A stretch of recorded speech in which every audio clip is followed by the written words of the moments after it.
gostaria de refletir novamente alguns aspectos, né? Existe uma frase que é: conhecimento produz mudança. Não existe mudança sem conhecimento. E uma das coisas que Deus, desde a antiguidade, com Moisés, com Abraão, com Jesus, com os apóstolos, ele se preocupou e planejou e estabeleceu conhecimento, para que a gente, conhecendo, a gente pudesse decidir. Ninguém decide sem nenhum conhecimento. Nós não fazemos escolhas sem conhecimento. E eu gostaria de rever um pouquinho a história de Jesus, rever o porquê, né? Nós temos uma pessoa na história aqui, né, a Maria, que ela tinha pouco conhecimento de Jesus. E até quando o anjo chega ali para Maria e para o seu marido José, eles tomaram uma decisão até sem ter conhecimento, mas baseado em uma possibilidade. José quis abandonar Maria porque, se ela estivesse grávida, ele seria culpado de engravidá-la antes do casamento. Eles estavam noivos. Então José planeja, para honrar Maria, fugir, levar a culpa, porque ele não entendia. O conhecimento que se tinha era um casal, quando tem relações, a possibilidade de engravidar e ter um filho. Maria está grávida, então a única explicação é que ou ela traiu José, e José mesmo assim quis levar a culpa, até que o anjo vem e traz conhecimento para José. E diante daquele conhecimento ele fez uma escolha. Ele dispôs a obedecer a Deus. Ele entendeu que aquilo era uma mensagem de Deus. Mas será que Maria sabia tudo o que aconteceria com Jesus? Porque a nação de Israel tinha uma ideia um pouco diferente de quem era Jesus. Vamos refletir um pouquinho então sobre essa ideia? Eu e você vivemos nesse mundo tão bonito, né? É um planeta Terra, é um planeta que, apesar de ter algumas dificuldades, tem várias belezas, somente o mundo animal.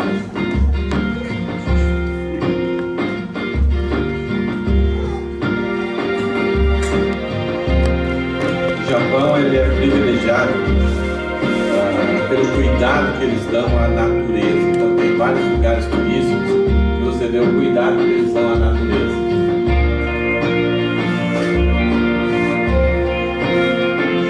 São Paulo, imagens do mundo todo.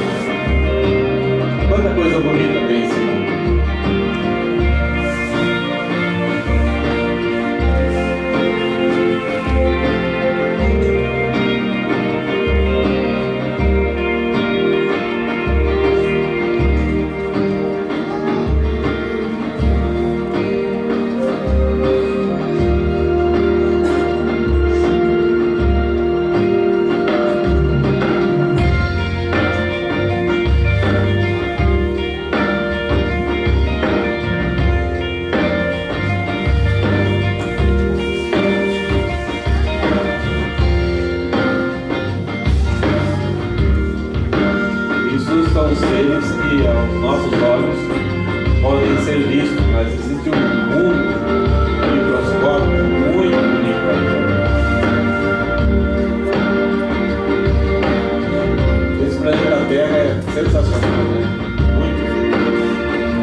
Mas existe um ser que ele é especial, ele é diferenciado.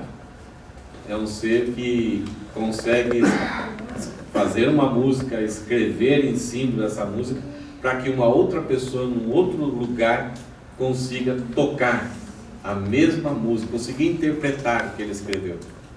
É um ser fantástico. Ele já saiu assim em nave espacial até a Lua, tem enviado naves espaciais, tem inventado recursos tecnológicos que nós usamos. Quem é esse ser?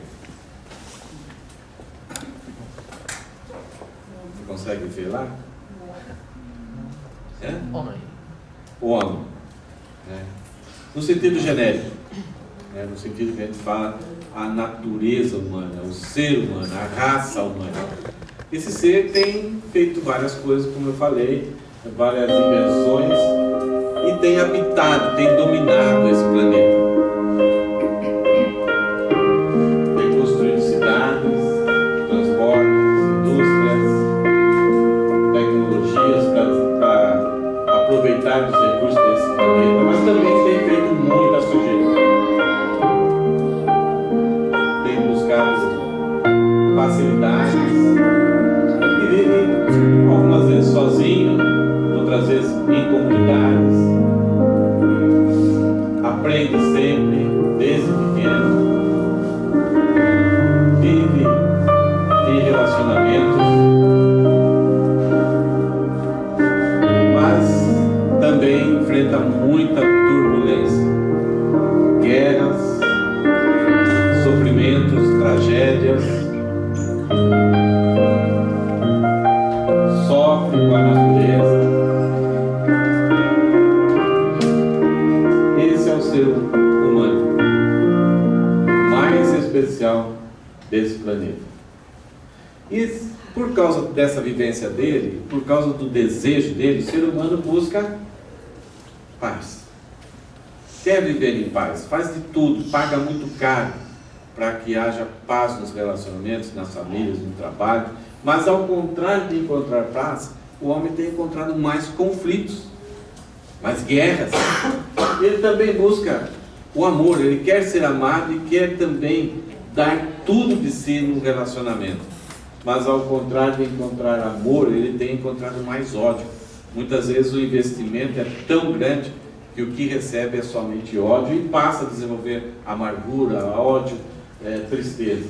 O homem também, por causa dessas dificuldades, ele busca esperança. Esperança de dias melhores, esperança que alguma doença seja curada, esperança de um bom trabalho. Então ele sempre está em busca de que a vida dele pode ser mais fácil. Mas ao contrário de encontrar esperança, ele tem encontrado medo. As pessoas têm colocado proteções em sua casa, em seu carro. Há medo de perder trabalho, há medo de ficar doente, há medo de perder saúde, há medo sobre o futuro dos seus filhos. O homem também busca perdão. Ele quer perdoar, mas também ele quer ser perdoado. Constantemente estamos cometendo alguma coisa que gera problemas nos relacionamentos e a gente quer voltar atrás, quer apagar tudo, buscamos perdão. Mas em busca de perdão nós encontramos a maior parte do ser humano. Nunca houve na história da humanidade tanto sentimento de culpa, de tristeza, de sofrimento gerado por essa culpa. Mas um dia o homem, ele não precisava nem buscar paz, amor, nem esperança, nem ódio, porque ele tinha um relacionamento perfeito e integral com Deus. Ele não desfrutava, nem sabia o que era conflito, o que era ódio, o que era medo, o que era culpa. Ele não precisava nem de esperança, nem de perdão, porque não havia quebra de relacionamento, havia uma intimidade total. E esperança para quê? Porque todos os dias eram melhores, cada dia mais. Então ele tinha perfeita paz e perfeito amor. Ele era amado, ele podia amar e tinha aquela paz, aquela tranquilidade. Ele não sabia o que era desafiar e desfrutar do mal. Mas o que aconteceu então? Por quê? Será que Deus foi embora? Será que Deus parou de existir? Não, uma grande tragédia aconteceu e afetou toda a raça humana. É que o ser humano quer voltar hoje a Deus. Ele quer buscar novamente esse relacionamento com Deus. Então, ele inventa várias estratégias para voltar-se a Deus e desfrutar de paz, amor e agora obter esperança e perdão. Porque ele está cheio de conflito, ódio, medo e culpa. Então, o homem tenta fazer boas obras para ver se retorna a Deus e pode acalmar a sua vida. Ele também inventa filosofias e até o ponto de chegar a negar a existência de Deus, que ele mesmo pode resolver os seus problemas, ele pode encontrar conflito, ódio, medo e culpa. Ele tenta eliminar até a ideia de que existe um Deus, porque a existência, o fato de Deus existir alimenta a nossa culpa. O nosso medo, porque teremos que prestar contas um dia a Deus. Então o homem cria o seu próprio caminho e tenta eliminar a ideia de Deus, mas lá dentro ele sabe que Deus existe e um dia ele vai ter que encontrar-se com Deus. O homem então inventa vários tipos de religiões para chegar até Deus, buscar um caminho, um atalho, criar uma ponte. Mas no final das contas, o homem chega ao conhecimento e à conclusão de que nada disso é possível. Por quê? Porque existe uma barreira. A tragédia que aconteceu entre Deus e o homem criou uma barreira intransponível. Não dá para quebrar, não dá para ultrapassar, não existe atalho para o homem voltar-se a Deus e desfrutar daquilo que ele mais anseia. Qual o nome dessa barreira? É pecado. O homem simplesmente resolveu virar autônomo, virar independente, viver sem Deus. E ele então criou essa barreira e ele não consegue mais ter acesso a Deus e a ira de Deus está sobre o homem. Sabendo disso, sabendo que o homem é incapaz, porque o tamanho dessa dívida é o tamanho de Deus e nada que o homem pode oferecer, seja o tamanho de Deus, possa eliminar essa barreira, o que Deus faz? O que os homens fazem? É um monte de religiões. Algumas delas bonitas, boas, que ajudam o homem. Outras religiões são pura esquisitice, aonde o homem baixa o seu nível moral e intelectual. Sabem essas religiões tentando voltar-se para Deus.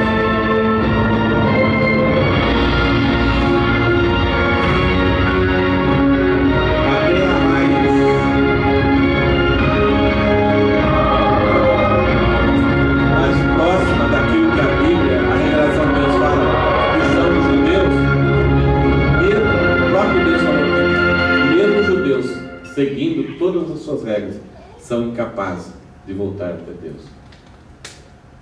O que Deus fez então?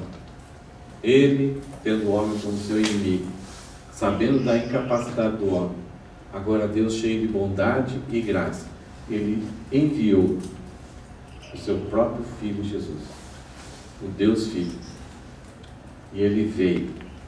E quando ele veio, ele nasceu como nós vimos hoje. Ele se formou homem, se encarnou, viveu, nasceu num lugar que não era nem dele. Seus pais sofreram tiveram que fazer uma viagem muito grande. E quando Maria estava para dar à luz, ela deu num lugar, numa hospedaria, uma manjedoura, um lugar que tinha os animais, porque não havia lugar nenhuma hospedaria por causa do censo que estava sendo feito lá na Judéia.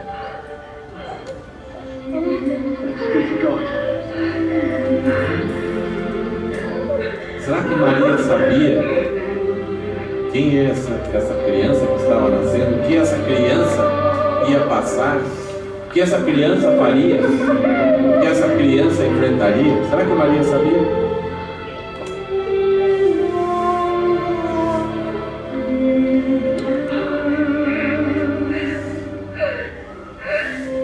Maria sabia que alguma coisa diferente estava sobre essa criança, mas eles não tinham ideia de tudo que iria acontecer.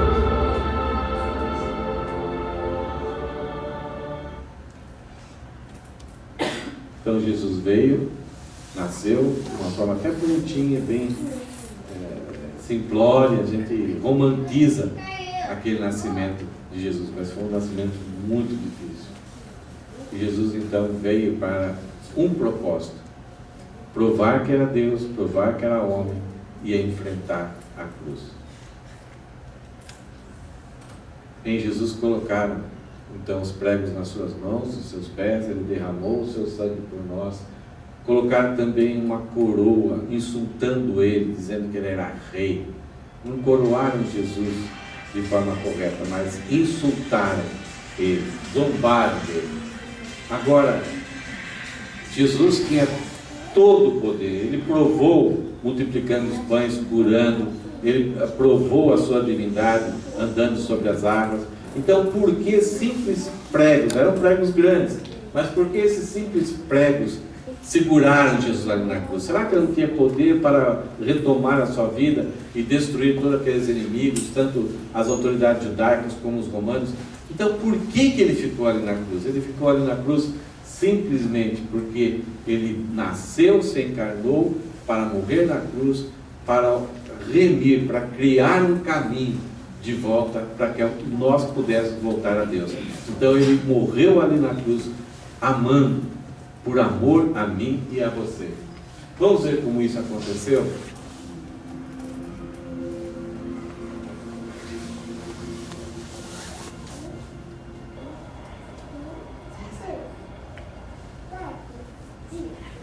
Às 3 horas da tarde ele expirou, ele entregou, ele marcou o horário até da sua morte. Ele mesmo falou: ninguém tira a minha vida, eu voluntariamente a dou, porque eu estou dando para remir o homem do seu pecado e para que possa voltar até Deus.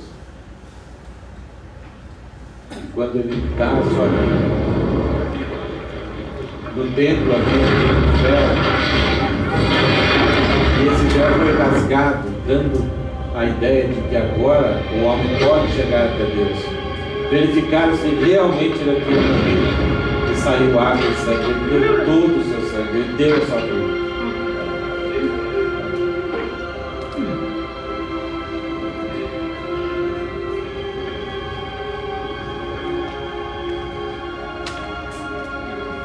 Agora, os caminhos que os homens achavam que tinham para chegar a Deus foram destruídos. Agora somente Jesus pode nos levar a Deus.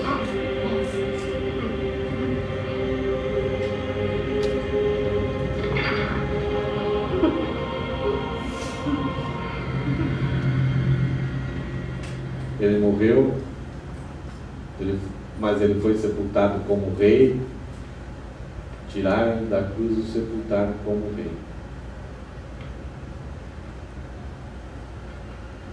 Ele deu a sua vida.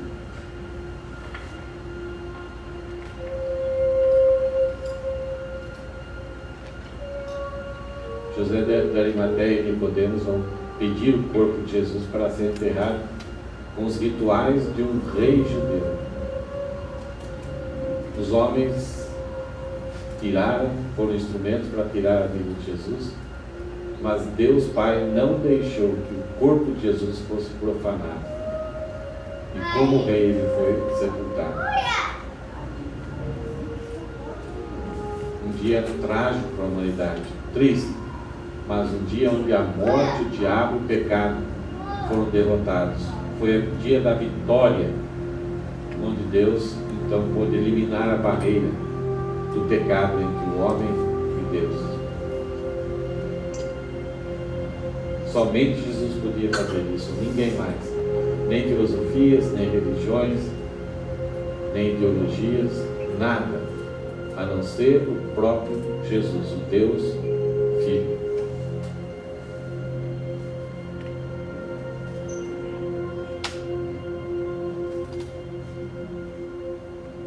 Três dias se passaram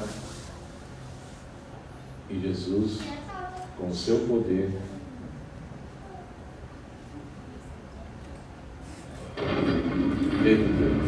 ressuscitou. Mais de 500 pessoas, com várias aparições, provaram, viram Jesus ressuscitar.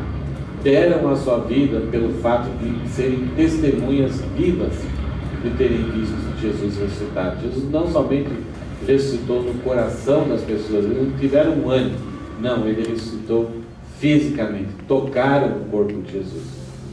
E até hoje, e para sempre, Jesus decidiu ter as marcas da cruz nas suas mãos.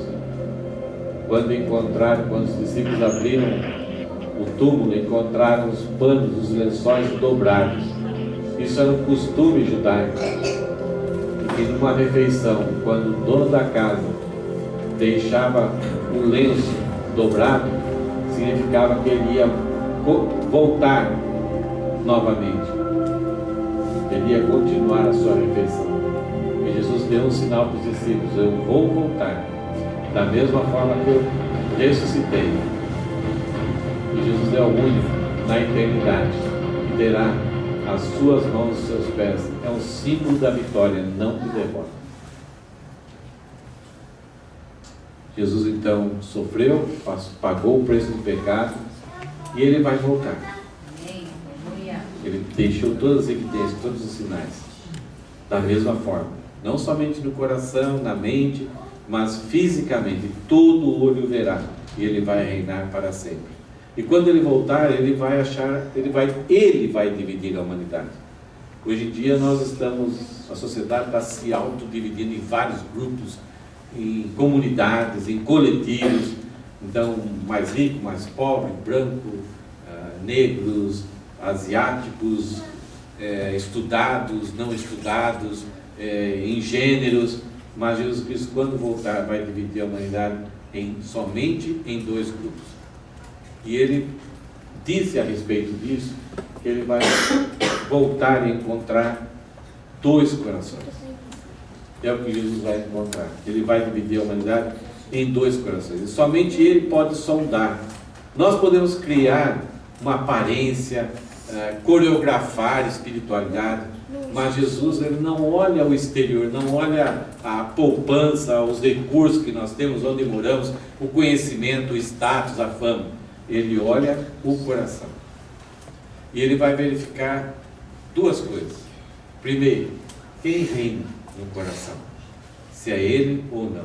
Se esse coração já recebeu a salvação, já tem o Espírito Santo, já entregou, já creu nele.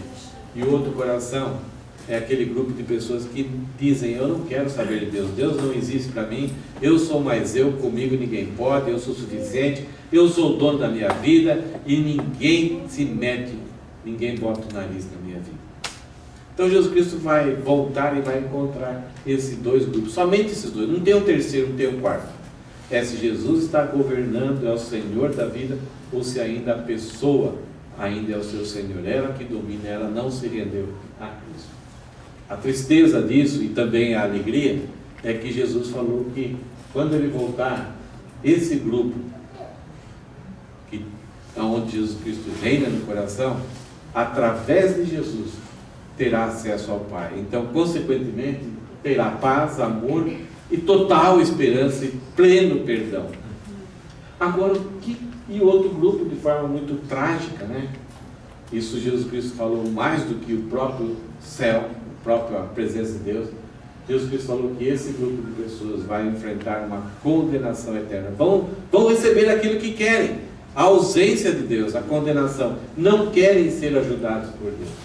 Agora a pergunta é: o que esse grupo fez de tão especial através de Jesus Cristo? O que eles precisam fazer? Eles têm que vender todas as coisas para ir voltar-se a Deus? Eles têm que abandonar tudo que tem aqui para voltar-se a Deus? Não.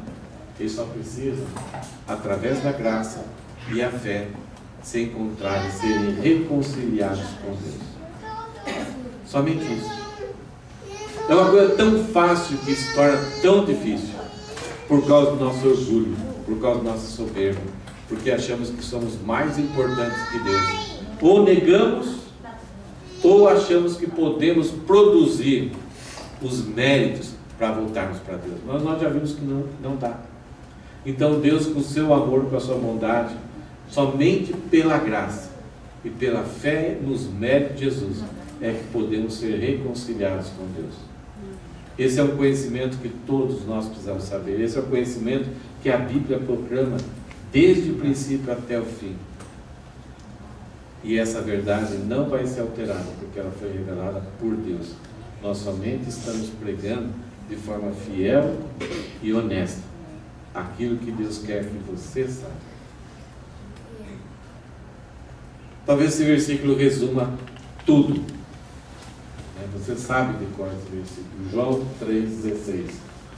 Até acho que talvez uns 15 anos atrás, em competições de Olimpíada, em Copa do Mundo, sempre tinha uma pessoa lá que colocava uma placa amarela com letras pretas, João 3,16.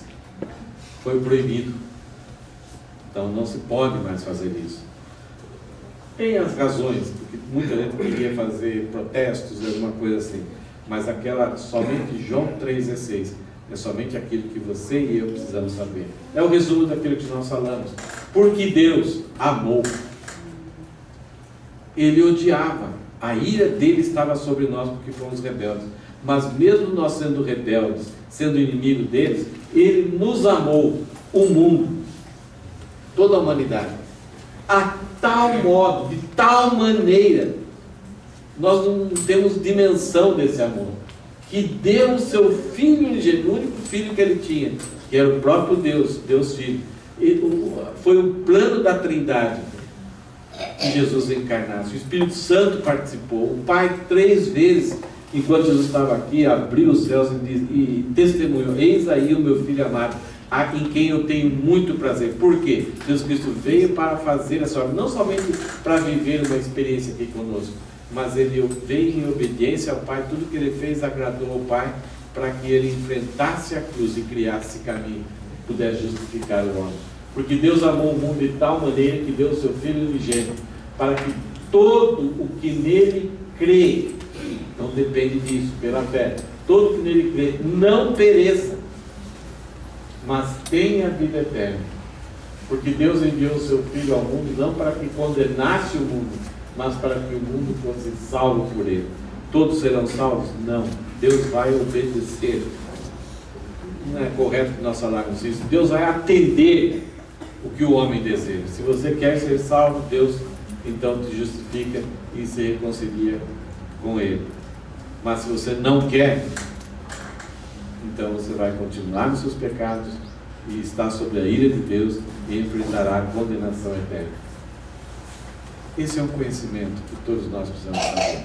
Alguns já ouviram essa mensagem, já creram e entregaram as suas vidas, aceitaram a salvação pela graça e tiveram fé e estão crescendo nesse conhecimento. Se você nunca ouviu, você já ouviu, não entendia direito, talvez hoje é um dia apropriado, ou algum momento, chegue entre você e Deus e creia. Confesse a Deus que você é pecador, confesse a Deus que somente Jesus é o Salvador, Ele pode dar paz, amor, esperança, perdão, e entregue a sua vida, peça o perdão e volte-se para Deus. Nós não sabemos que hora e que momento Jesus vai voltar, mas o melhor é que não seja tarde, quando não dá mais para voltar-se para Deus. Deus estabeleceu, e só Ele tem esse conhecimento, que um dia Ele vai voltar, e aí aqueles que ainda não creram, será tarde demais. Então não perca essa oportunidade de ter uma conversa com Deus, de conversar com Ele e entregar a sua vida.